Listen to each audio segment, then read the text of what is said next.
दर्शकों, जी। आपका स्वागत है हमारे चैनल पर। और आज की मुख्य चर्चा करेंगे हम एसआरएच वर्सेस केकेआर, जो कि आज आईपीएल का फाइनल और एक ऐतिहासिक मुकाबला साबित होने वाला है। और 26 मई। उसके लिए आज हम उस मैच का प्रीव्यू लेकर आए हैं आपके लिए। और हमारे साथ हमारे दो अपने अपनी टीम के जो समर्थक। कट्टर समर्थक है वो हमारे साथ जुड़ चुके हैं और हम आपका स्वागत करना चाहेंगे। जी, सबसे पहले हम आपको इंट्रोड्यूस करवाते हैं मिस्टर कानू से। जी। और उसके बाद हमारे साथ है एक एसआरएच के सॉरी माफ कीजिएगा, SRH के केकेआर के समर्थक और एसआरएच के विरोधक मिस्टर गौरव।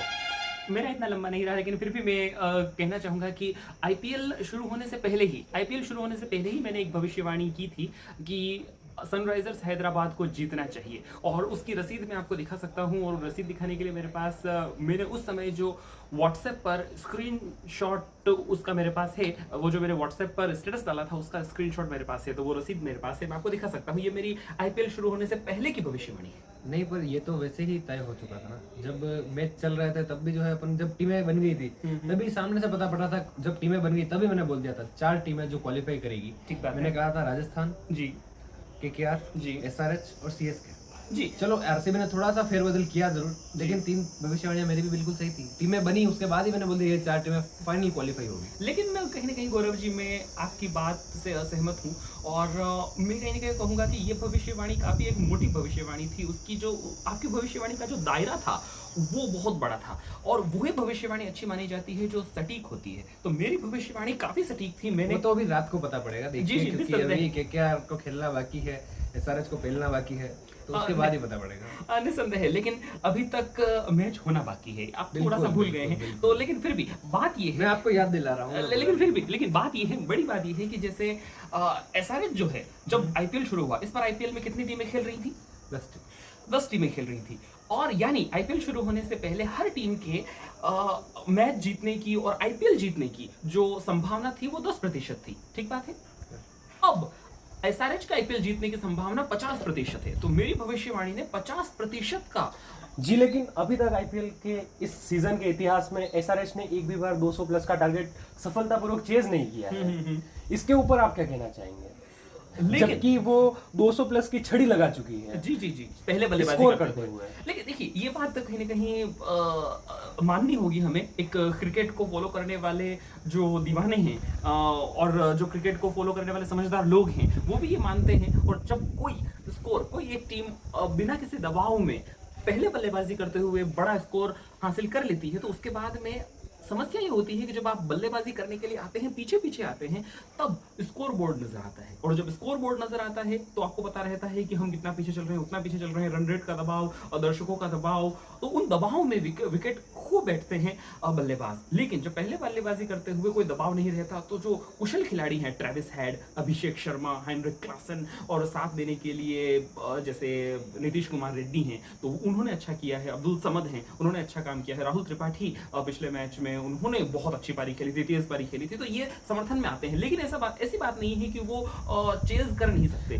लेकिन आप याद कीजिए एसआरएच वर्सेस केकेआर का पहला मैच, वो पहला ही मैच रोमांचित था और काफी गंभीर मैच हुआ था। वो जी, निस्संदेह। कांटे की टक्कर थी। एक तरफ से आंद्रे रसल चले था तो जी। दूसरी तरफ से हेनरिक क्लासन। जी तो आज भी जी सुनील नारायण और आंद्रे रसल का बल्ला अगर चला तो आप समझिए एसआरएच का काम तमाम है। जी गौरव जी, आप क्या कहना चाहेंगे? बिल्कुल बिल्कुल, इसमें कोई संदेह नहीं है कि आज सुनील नारायण का बल्ला नहीं चलेगा।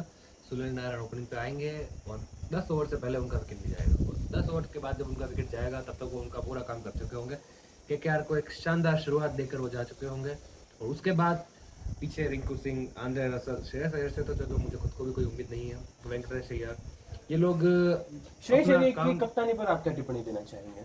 कोई मतलब नहीं है। अगर वो नहीं भी होगा तो भी कोई फर्क नहीं पड़ेगा, गौतम गंभीर सब संभाल लेगा। लेकिन जी, जैसा कि सहवाग ने अपने एक प्रीव्यू में कहा था कि एक लेफ्ट हैंडर बैट्समैन है श्रेयस अय्यर, जो कि टीम के लिए एक अच्छे बैट्समैन और स्कोरिंग बैट्समैन साबित हो सकते हैं फाइनल मैच में।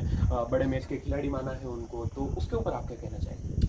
ये कुछ नहीं है, ये सिर्फ कहने की बात है। वर्ल्ड कप में भी ऐसे ही कहा गया था, वर्ल्ड कप फाइनल में श्रेयस अय्यर बहुत अच्छा खेलेंगे, फाइनल में एक फायदा मिलेगा। कुछ नहीं हुआ, पहली बॉल पे आके आउट हो गया। तो मैं कहीं ना कहीं तारीफ करता हूँ, यहाँ पर मैं जरूर अपनी बात रखना चाहूंगा क्योंकि ये महत्वपूर्ण है।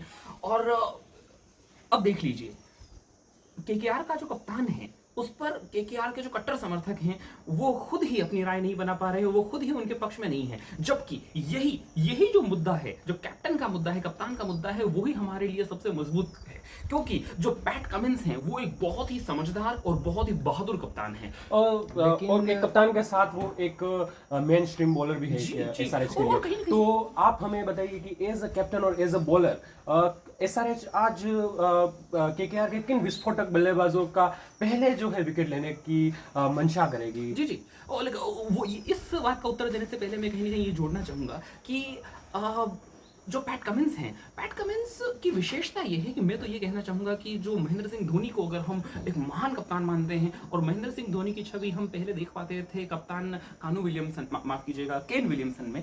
तो केन विलियमसन सरकास्टिक गाय। हाँ, केन विलियमसन के बाद मैं ये मानता हूं कि केन विलियमसन में एक चीज जो कि मिसिंग थी, एक बात की कमी थी उनमें, वो था कि कहीं ना कहीं वो आक्रामक काफी कम थे। लेकिन उस कमी की पूर्ति, उस कमी की, ध्यान दीजिए, उस कमी की हाँ मम्मी पूर्ति- घर पे ही है, आओ। 5-10 मिनट में फोन करूँ। हाँ sorry for the interruption and we will continue. जी, तो मैं ये कह रहा था कि पैट्रिक कमिंस की जो सबसे बड़ी विशेषता है वो ये है कि वो कोच की कप्तान नहीं है। यानी ऐसा नहीं है कि कोई कोच है जो बाहर कुर्सी पर बैठे हुए उनको कंट्रोल कर रहा है, गौतम गंभीर की तरह पैट कमिंस को कोई कंट्रोल करने वाला नहीं है, पहली बात तो। और दूसरी बात ये है कि वो पैटर्न वाले कप्तान नहीं है। बाकी दूसरे कप्तान जैसे जितने भी हैं, संजू सैमसन या फिर श्रेयस अय्यर, ये सारे पैटर्न वाले कप्तान हैं। इनको जो कंप्यूटर के आंकड़े वाले लोग बता देते हैं वो यही करते हैं। जैसे संजू सैमसन का मैं अगर आपको उदाहरण दूं, तो जैसे ही जॉस बटलर टीम में से गए तो उन्होंने उनकी रिप्लेसमेंट के तौर पर किसको टीम में वो लाए थे?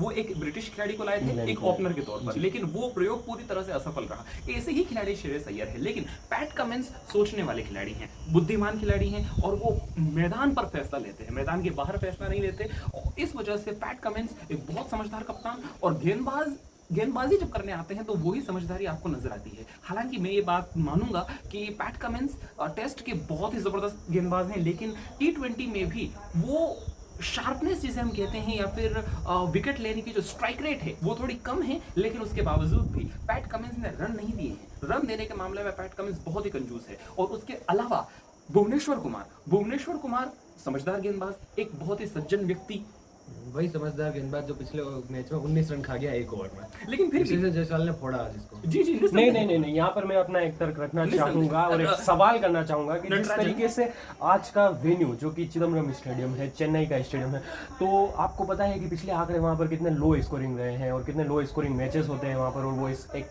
स्पिन फ्रेंडली पिच है वहाँ की।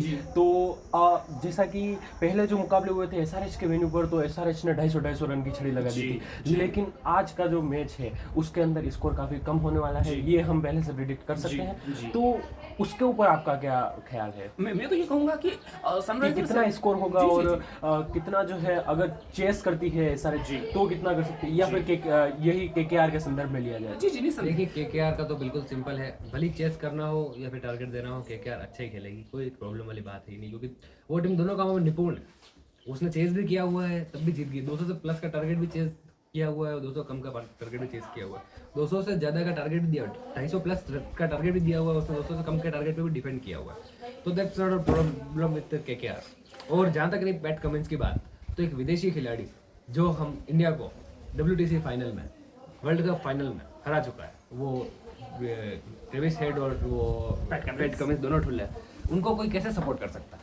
भले वो कुछ भी हो, भले उसका डिसीजन मैदान पे सही हो या गलत हो, ऐसे ठुल्लों को कभी सपोर्ट नहीं करना चाहिए। इन लोगों को जो है मैदान में चुप करा देना चाहिए, इनको खिलाना नहीं चाहिए जी जी, IPL में। निस्संदेह। इससे अच्छा तो गौतम गंभीर को सपोर्ट करो, लेकिन- लेकिन बंदा बाहर बैठे बैठे पूरा गेम बिना मैदान में कदम रखे, वो बात- बिना कुछ बोले, तो ये ज्यादा बड़ी बात है। मैदान में घूमते घूमते आपको वैसे पता पड़ जाता है कंडीशन का, ये है वो है, ठीक है आपको फ्रीडम है, काव्या मेनन ने आपको बोल रखा जो करना हो तो करो, उसको कोई फर्क नहीं पड़ता। जी जी। इधर जो है दूसरी टीमों को सब देखना पड़ता है, शाहरुख खान पैसे नहीं देगा क्या होगा? कुछ नहीं होगा। सही बात है। लेकिन फिर लेकिन एक मैं आपके सामने रखना चाहूंगा आप खुद भी मानेंगे कि KKR ने इस बार जो इन्होंने लिए वो एक ज्यादा मिनट अच्छी एक मिनट एक मिनट यहाँ ये पर सबसे मुझे इस ज्यादा बात अच्छी का जवाब performance देना देखिए, बहुत कानू जी, जरूरी हो गया है। आप बोलो जी, देखिए, बोलिए, सुनिए, बात- सुनिए, बात मुझे- पूरी मुझे इस बात का जवाब देना बहुत जरूरी हो गया है कि मैं ये मानता हूँ कि जैसा कि पैट कमिंस को या फिर ट्रेविस हेड पर जिस तरह से व्यक्तिगत आक्रमण किए जा रहे हैं और उनको ठुल्ला कहा जा रहा है, तो मैं ये मानता हूँ कि सबसे बड़ी ठुल्ली जो वर्तमान बीसीसीआई के द्वारा आईसीसी टी20 वर्ल्ड कप में चुनी गई भारतीय टीम है वो है, क्योंकि बहुत ही रोचक आंकड़ा हमारे सामने आया है कि ये बहुत ही रोचक बात है कि कोई भी आईसीसी टी20 वर्ल्ड कप के लिए चुना गया खिलाड़ी भारतीय टीम इंडिया का भारतीय खिलाड़ी टीम इंडिया का खिलाड़ी आईपीएल का जो कि एक देश का राष्ट्रीय है, वो अंतरराष्ट्रीय नहीं है टूर्नामेंट, वो उस टूर्नामेंट के फाइनल में कोई भी भारतीय टीम का खिलाड़ी नहीं खेल रहा है जो कि चुना गया है आईसीसी वर्ल्ड कप के लिए। तो सबसे बड़ी ठुल्ली तो भारतीय टीम हुई।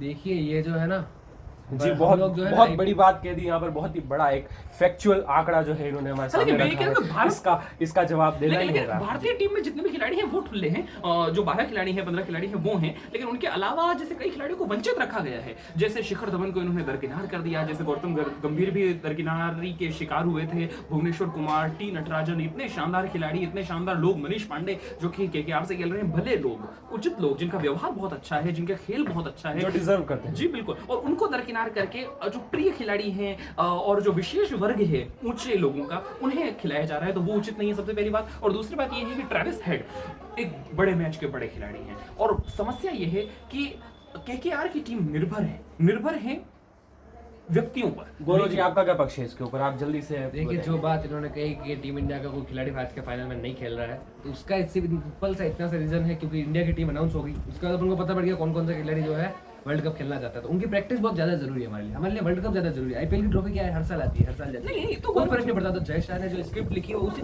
तरीके से लिखी गई है, जिस तरीके से अपने सारे प्लेयर जो फाइनल से पहले आईपीएल से पहले फ्री हो जाए और वो लोग प्रैक्टिस कर सके, ज्यादा से ज्यादा अपना टाइम वर्ल्ड कप के लिए दे सके, क्योंकि world cup is the most important, not the IPL is important. IPL is just a trophy for the 1 year and the next year we again get it. No, but we are So, not getting but it. World We Cup- are not getting it. वो तो मैं देखिए, कह रहा हूँ। रोहित शर्मा को अगर world cup अगर ट्रॉफी जीतती है तो उसको कोई बड़ी बात थोड़ा है, अगले साल वो आएगा खेलेगा और रोहित शर्मा जो है आईपीएल खेल का 5 आईपीएल पड़ा है, उसके बाद क्या दिक्कत है? हार्दिक पांड्या के पास 4 आईपीएल की ट्रॉफी पड़ी है, उसको क्या दिक्कत आ रही है? और जी जी, फिलहाल हमारे लेकिन पास फिर भी- टी20 लेकिन वर्ल्ड फिर कप भी- नहीं है, लेकिन- एसआरएच लेकिन- वर्सेस केकेआर है। लेकिन फिर भी और मैं मैं एक आपको यहाँ पर बता दूं लेकिन कि फिर स्पिन भी- फ्रेंडली पिच होने के कारण हाँ, जी। जो है केकेआर के पास काफी मिस्ट्री स्पिनर्स हैं। यस यस बिल्कुल। और लेकिन आप और देखिए वो सुनील नारायण, किसी भी वरुण वक्त चक्रवर्ती, मिस्ट्री शर्मा, स्पिनर्स से जो है पूरी एसआरएच के बैटिंग लाइनअप को एक्सप्लोर कर सकते हैं, देखिए, डिस्ट्रॉय कर सकते हैं। देखिए वरुण चक्रवर्ती को आपको ये याद होगा, यही वही वरुण चक्रवर्ती है जिसे जो संयुक्त अरब अमीरात में अभी जो 2022 के इर्द गिर्द एक वर्ल्ड कप हुआ था जिसमें भारतीय टीम पाकिस्तान से या न्यूजीलैंड से हार गई थी पहला ही मैच और इस तरह से बाहर हो गई थी, मतलब वो वहां पर सेमीफाइनल में भी नहीं पहुंच पाई 2022 थी। T20 उस मैच में उस टूर्नामेंट के लिए वरुण चक्रवर्ती को किसी एक व्यक्ति ने, अब मैं उस व्यक्ति को ढूंढना चाहता हूं और उसे पुरस्कार देना चाहता हूं कि कौन वो व्यक्ति था जिसने टीम इंडिया को वरुण चक्रवर्ती को बेचा मिस्ट्री स्पिनर के नाम पर। वो मैं मानता ही नहीं हूं उसे मिस्ट्री स्पिनर में, उसे स्पिनर भी नहीं मानता हूं। और दूसरी बात ये है कि जैसे वो 2 साल पुरानी बात है, जिस समय बंदा फॉर्म में नहीं, इस बात अगर मैं आप भी ये मानते हो आपसे करता हूं समर्थन कि उस बंदे को वहां ले जाना बहुत गलत बात थी। जी। वो मिस्ट्री स्पिनर ऐसी थी कि उसकी मिस्ट्री भी ढूंढते रह गए, वो मिस्ट्री बन गया। जी, लेकिन अब 2 साल बाद इस साल जो है, अब वो बंदा फॉर्म में है और अब वो जो विकेट लेगा ना, और आज जो पिच है उसको काफी ज्यादा जो है फ्रेंडली है उससे, और सुनील नारायण का साथ रहेगा, सुरेश शर्मा रहेंगे, काफी परफेक्टली प्लान्ड सब कुछ हो जाएगा। लेकिन यहाँ पर फिर से बात आती है कि जैसे समर्पण की, जैसे आपने कहा कि टीम इंडिया और समर्पित है वर्ल्ड कप के प्रति, लेकिन अगर आप इतने ही समर्पित थे तो जिस तरह से इंग्लैंड की टीम ने अपने खिलाड़ियों को वापस ले लिया, जिस तरह से इंग्लैंड के खिलाड़ियों ने अपने खिलाड़ियों को वापस बुला दिया, और क्योंकि नेशनल ड्यूटी करनी थी, देश की सेवा करनी थी, आपने आईपीएल कैंसिल क्यों नहीं कर दिया और भारतीय खिलाड़ी को वापस क्यों नहीं बुला दिया? लेकिन आप नहीं कर पाते क्योंकि आपको पैसा चाहिए, हाँ। आपको वो ब्रांड चाहिए, और फिर आप दोनों चीज नहीं कर सकते। आप या तो आईसीसी चुनो या फिर आईपीएल चुनो। खैर उसको हम छोड़ते हैं, लेकिन मैं ये कहता हूं कि पैट कमिंस, फिर से वहां पर बात आती है कप्तान की बात आती है। कप्तान जितना समझदार होगा टीम भी उतनी ही अच्छी होगी, क्योंकि आप देखिए अभिषेक शर्मा, अब तक के पूरे आईपीएल में अभिषेक शर्मा ने गेंदबाजी नहीं की, लेकिन जब पैट कमिंस को लगा कि ये मैदान ऐसा है कि यहाँ पर स्पिनर्स को ज्यादा फायदा है, आप जानते हैं कि सनराइजर्स हैदराबाद ने अपना पिछला मुकाबला यहीं पर खेला है, तो उसने अभिषेक शर्मा से गेंदबाजी करवाई, परिस्थितियों का उपयोग किया और जयदेव उनादकट के ओवर नहीं करवाए। तो कप्तान बहुत महत्वपूर्ण है। परिस्थितियों का कोई उपयोग नहीं किया, उसके पास कोई ऑप्शन नहीं था, उसको समझ नहीं आ रहा था कि मैं क्या करूं, क्योंकि वो अभिषेक शर्मा को उस टाइम पे बॉलिंग पर लाया जिस टाइम पे राजस्थान के विकेट नहीं गिरे थे, यशस्वी जायसवाल अच्छे फॉर्म में था, तो अब उसको लगा मैं क्या करूं, उसको कुछ समझ में नहीं आया, पागल हो गया था वो पेट कमिंस। अच्छा। उस टाइम अभिषेक शर्मा दिख गया ले बॉलिंग डाल जी, रहे जी। और गलती से वहां पर यशस्वी जायसवाल ने विकेट दे दिया। यशस्वी जायसवाल का विकेट ही लिया शायद उसने। जी, जी, बिल्कुल। और वो विकेट आ गया और दूसरा विकेट जो रोमन पॉवेल का था वो तब था जब स्थिति ऐसी थी जब 18 गेंदों में रोमन 52 पावल का विकेट टी नटराजन के द्वारा लिया गया। तो जी, शायद विषय वो सिमरन नहीं। हेटमैन का या किसी का लास्ट मैं फाइनल यहाँ जो पर था, अपनी बात वो को- मिल गई। सिमरन हेटमैन का विकेट लिया था शायद, तो वो ऐसा स्थिति थी जो 18 बॉलों में 52 रन ऐसे कुछ चाहिए था। तो ऐसी स्थिति में बंदा बड़ा शॉट मारेगा और वहां पे बड़ा शॉट मारने के चक्कर में वो फ्लैट शॉट मारा उसने और वो सीधी हाथ में चली गई गेंद। जी, तो जी, वो जी। तो अकुशलता है ना, तो ये तुक्के तो से- अकुशलता मुद्दे है। की बात कही बल्लेबाज है की यहाँ। तुक्के से आई हुई गेंद थी, तुक्के से आई हुई गेंद और तुक्के से आए हुए विकेट थे। वो काफी फोड़ाने वाला बॉलर है और वो देख लीजिए आज के मैच में अगर बॉलिंग कराई उससे तो गारंटी है श्रेयस अय्यर भी उसको मार के जाएगा। देखिए श्रेयस अय्यर एक बहुत ही और अकुशल बल्लेबाज है। ट्रेविस हेड जिसने पिछले मैच में बॉलिंग की थी, पिछले से पिछले मैच में उसको कितना मारा था। तो लेकिन ये लेकिन जो है लेकिन ये दिखाता है कि पैट कमिंस जो है वो जोखिम लेने के लिए तैयार है। वो कायर कप्तान नहीं है, जैसे कि श्रेयस अय्यर एक बहुत ही कायर कप्तान है। अगर आप देखें तो उनकी मैं कहूंगा फटती है गौतम गंभीर से। तो गौतम गंभीर सबकी फटती है। गौतम गंभीर नहीं ऐसी बात नहीं, सबकी तो नहीं पड़ती है, लेकिन फिर भी अगर सबकी पड़ती थी तो उनको एक विदाई मैच भी क्यों नहीं मिल पाया। खैर वो अलग मुद्दा है। जी मैं अपनी बात को यहाँ पर निष्कर्ष करना चाहूंगा आखिरी चंद सवालों के साथ। जी देखिए बीते आंकड़ों के एक आईपीएल रिकॉर्ड कायम हुआ था इसी टीम के एक मैच के दौरान की आईपीएल के इतिहास में पहली बार चारों बल्लेबाज ऐसे थे, ओपनर बल्लेबाज जिन्होंने 50 प्लस का स्कोर किया था, क्योंकि ये वो मैच इतना विस्फोटक हुआ था। तो आज आप मेरी बात का एक लाइन में एक वाक्य में जवाब दीजिए कि किस पक्ष का ओपनिंग बैटिंग जो है वो ज्यादा मजबूत है। निस्संदेह मैं तो सनराइजर्स हैदराबाद का पक्ष लूंगा और अपनी बात इस तरह से पूरी करूंगा कि सनराइजर्स हैदराबाद एक समझदार खिलाड़ियों से भरी हुई टीम है। वो एक मूर्ख टीम नहीं है और उसका जो कप्तान है, उसका जो लेकिन लीडर है, नारायण बहुत जो मजबूत एक्सपेरिमेंट है। किया था वो काफी सक्सेसफुल। लेकिन आपको बात मानना से- पड़ेगा, लेकिन मेरी बात पूरी होने दीजिए कि आपको सुनील नारायण जो है वो एक प्रयोग है, जबकि ट्रेविस हेड और अभिषेक शर्मा सिद्ध हो चुके व्यक्ति ये हैं। बात मैं और मानता हूँ। हेनरिक क्लासन आज के मैच में तुम्हारा ओपनिंग पेयर ज्यादा मजबूत जी, है, निस्संदेह। लेकिन वो ध्वस्त हो जाएगा क्योंकि इधर से जब स्पिन अटैक चालू होगा तो वो समझ जाएगा। क्योंकि अभी हमारे पास फिल सोल्ट नहीं है तो वो थोड़ा कमजोर सा लग रहा है। रेमन गुरबाज काफी अच्छी कोशिश कर रहे हैं, उसमें ज्यादा विश्वास नहीं जता सकता हूँ वो कितनी देर तक चलेंगे। और सुनील नारायण पक्का अच्छा परफॉर्म करेगा, देख लीजिएगा। लेकिन ट्रेविस हेड और अभिषेक शर्मा दिखने में काफी अच्छा लग रहा है ये पेयर, लेकिन चलेगा नहीं। जी अब मैं अपने आखिरी सवाल के साथ इस लेकिन हेनरिक क्लासन अकेला ही काफी रिव्यू है। को यहाँ पर हेनरिक क्लासन बहुत ही समझदार ओपनिंग की बात हो खिलाड़ी रही है, है। ओपनिंग की बात हो रही है। लेकिन फिर भी हेनरिक क्लासन जी बेशक मुकाबला बहुत कड़क होने वाला है। हाँ, और मैं अपने आखिरी सवाल के साथ यहाँ पर समाप्ति करना चाहूंगा इस प्रीव्यू की और इस डिस्कशन की कि आज का प्लेयर ऑफ द मैच कौन होगा आपके हिसाब से। जी दोनों टीमों से एक चुनना है या फिर एक ही व्यक्ति चुनना है।